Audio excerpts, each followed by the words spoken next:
Kirsten Landman from Kwa-Zulu Natal is the first African woman to compete in the Dakar Rally. That's going to be the next edition in 2020.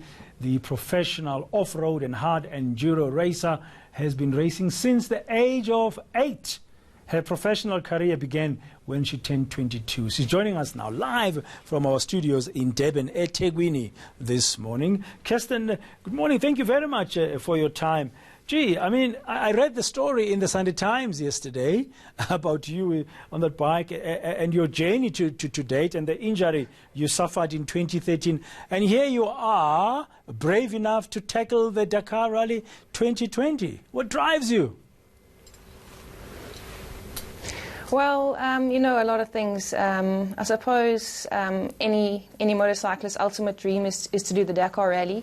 And I think coming back from my injury in 2013, I wanted to face my fears. And what better way to conquer your fears than doing the hardest off-road rally in the world by doing the Dakar Rally. So here I sit 6 months away from the biggest race of my life. 9,000 kilometers is the length of the 2020 Dakar Rally.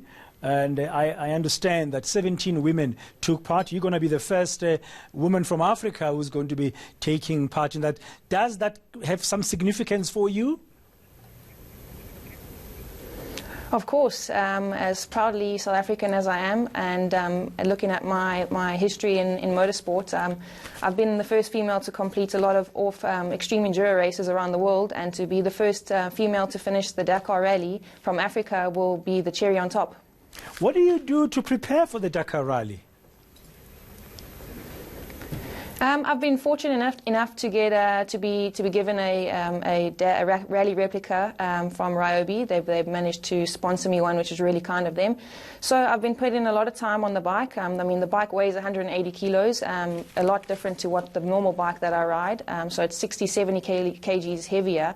And I've been, you know, just trying to train hard, build up my strength, because, you know, us girls, we don't have the natural strength as a male does.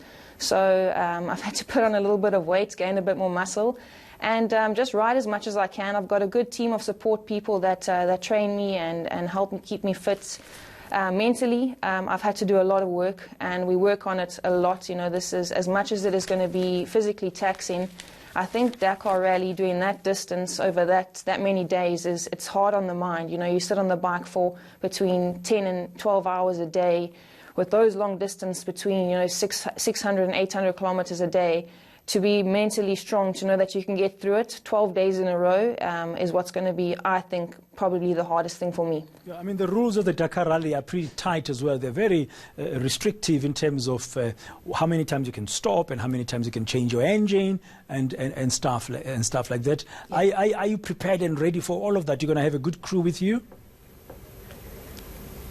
Of course. So we've rented a service crew from a Dutch team called Bass Trucks.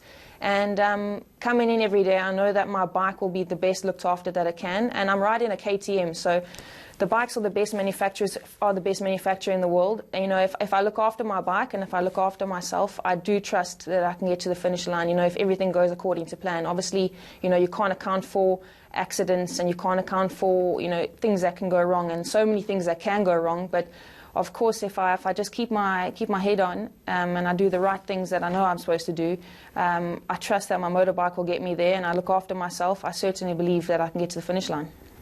Yeah, no, we all hope that, and we'll be, of course, rooting for you and hoping you can complete the Dakar Rally. You said it's the biggest thing in your career as in this kind of sport.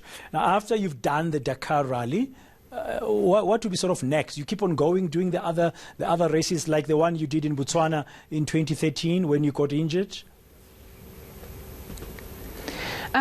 I don't, you know, everyone asks me, what are you going to do after Dakar Rally? You know, I think after I did my qualifying rally now in Morocco, that was my first rally I've ever done, I really, really enjoyed it. You know, as much as Dakar and the rally riding is fast, it's all about a thinking game, and I love to know, you know, you've got to think about what you're doing with the navigation and stuff. So I think the bug is bitten, and I'll get one Dakar done, and if it goes well, and if it, I'll probably want to do another and another and another, as it goes, as it has gone with my extreme enduro career. I did one extreme enduro, then I've done the next and the next. I've still got a few more races I want to tick off my bucket list, like Eresburg and XL Lagares. Those are extreme races all around the world. I'm certainly not done after Dakar. There's going to be a whole lot more lined up, but I'm excited for all of it, what lies ahead. We wish you well in your venture. Thank you very much, Kirsten Landman, for talking to us this morning. First African woman to tackle the Dakar Rally. That will be the 2020 edition that's taking place all the way in the Middle East, in Saudi Arabia, early next week. We wish her well. Now.